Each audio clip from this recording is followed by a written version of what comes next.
Oh boy, TV! Rolly. Right, let me squeeze in there. Welcome! I'll come straight in. That's some green, isn't it? Hey? It's green. Yeah, it's green. So he's now getting technical as well. This is Larry. I'm happy. And I'm Larry. And together we are Happy as Larry. And you're watching Old Boy TV, one of the most fantastic and undersubscribed channels on YouTube. The best way of watching any video content in the world right now. So please, straight off the back, cost you nothing, means an awful lot to us. And as I say every show, he's 88, right? He could expire. So let's get going. What have they got to do, Dad? Share. Share. Like. Subscribe. Like, share, subscribe. Like, share, and subscribe. Do a pointy thing. Go on. Like, share, and subscribe. Exactly that. All of that. Right. So let's just get straight into it because, by the way, you haven't personally said anything about my new Titfer. No, it's quite tasty. What is it? It's Ebola. Ebola. It's not Ebola. It's not catching. You're not going to see a load of people walking around wearing these hats and a mask, right? It's not Ebola. It's not catching. It's Ebola, and I got it from the bloke in Kilburn. Yeah. Yeah. The other day. Right. So, right in the saga of your life, right? And by the way, we'll bring. She will be coming into the story as well. But at the moment we've got wife, 2 mistresses, my mum, right, and that's the ones with kids. That's forgetting the ones without kids, and also the fact that he's now got what he refers to as his partner. I refer to as his bird, who's also is Patsy 88 as well. Yeah, Patsy's also 88, and she will be appearing in this, but she's given us biscuits. I want to make that point clear. But interestingly, right, we have 2 milk chocolate digestives, but only 1 caramel wafer slice. We're gonna have to share that with Dad. But I'm sure you're more than happy to share with me as I am with you. Right. So where we ended last time was basically talking about the fact that you had 3 families on the go, 3 like total family units on the go. You're still a black cabbie at this point, yeah? So you're driving a cab, which I guess is almost the ideal job for the sort of lifestyle that you'd inadvertently chosen. Yeah. Because you could just be anywhere at any time and not traceable, to be honest with you. I made a nice, not a movie, West End play about that. About what? But cabbie, I can't remember what Confessions of a Taxi Driver. Yeah.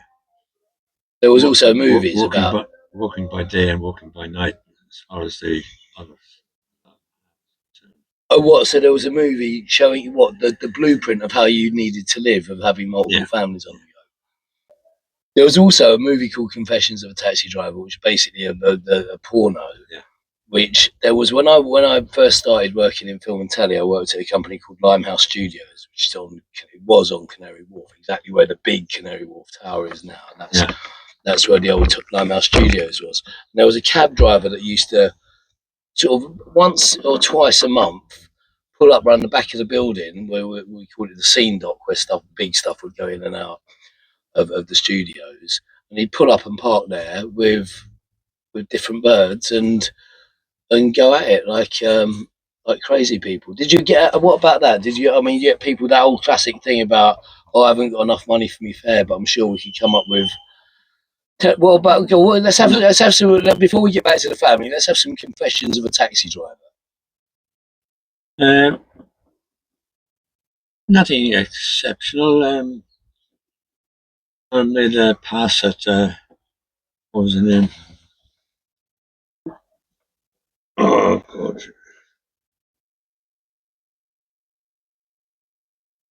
Now go on. This is called dead air, right? So I'm going to put Thank you. What was his name? His.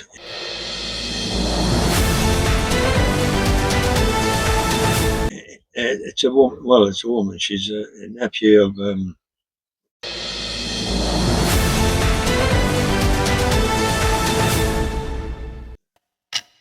Well, on someone on telly, a politician. yeah, politician. Politician. He was. Now, this does happen at 88. Right?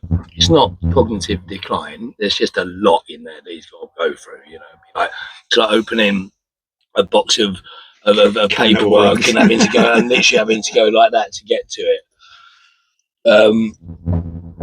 Yeah, and what happened anyway? Whoever it was, someone's famous's niece, and you pulled her in the back of the cab. Yeah. There we go. In fact, there is one other story that I do know, which I'd rather, but we probably won't. We'll leave that one. We'll leave that one just because there might be younger people watching or members of your family. So where we were at was that you was the caravanning, right? When you got 3 families on the go, right? How do you work? Were there any other weird scenarios where so you had hotbedding a caravan, one family in, one family out? What about things like Christmas and Easter and stuff like that?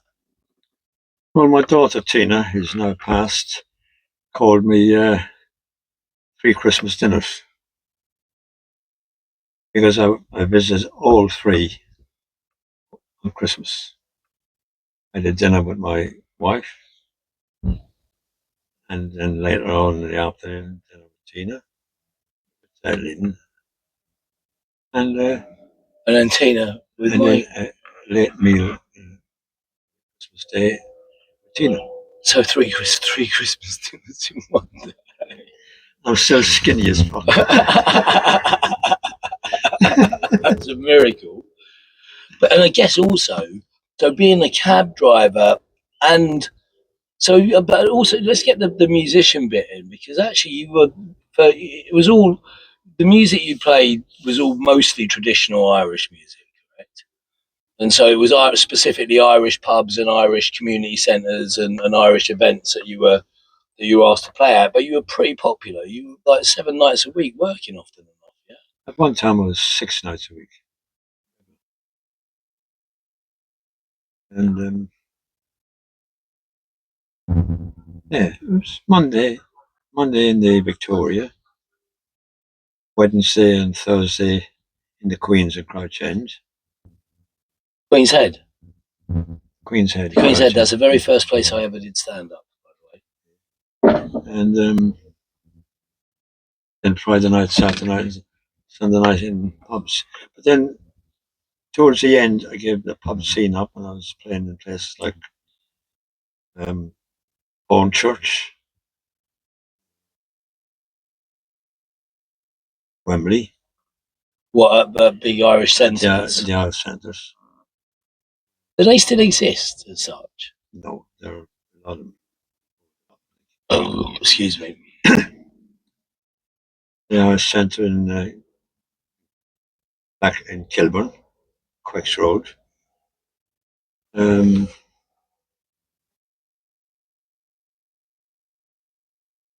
What was the other one? Probably should have kept a list of all these. Well, they're probably most of them knocked down now. I mean, certainly where you met my mum and did a lot of early doors playing in the, what is it, the Royal Oak or the British Oak on Old Hill Street in Stoke Newington. That's now flats. There is still a little bit of the fascia of the pub left, a tiny little bit. Yeah. I don't know when they did that, because actually, Christ, it was 20 odd years ago. But about 25 years ago, nearly 30 years ago. One of my best mates, Ian Curtis, out there, easy boy. He just inherited his nan's house in Stepney, and we went to buy some paint. And I don't know how we ended up in Old Hill Street, because we both rode, so we were both quite akin to this area. And I went in there, and we went in there and had a pint, I did have vague memory. My memories were of that place were, what was the landlord? Johnny Roberts, was it? Murphy. Johnny Murphy. Johnny Obviously Johnny Murphy.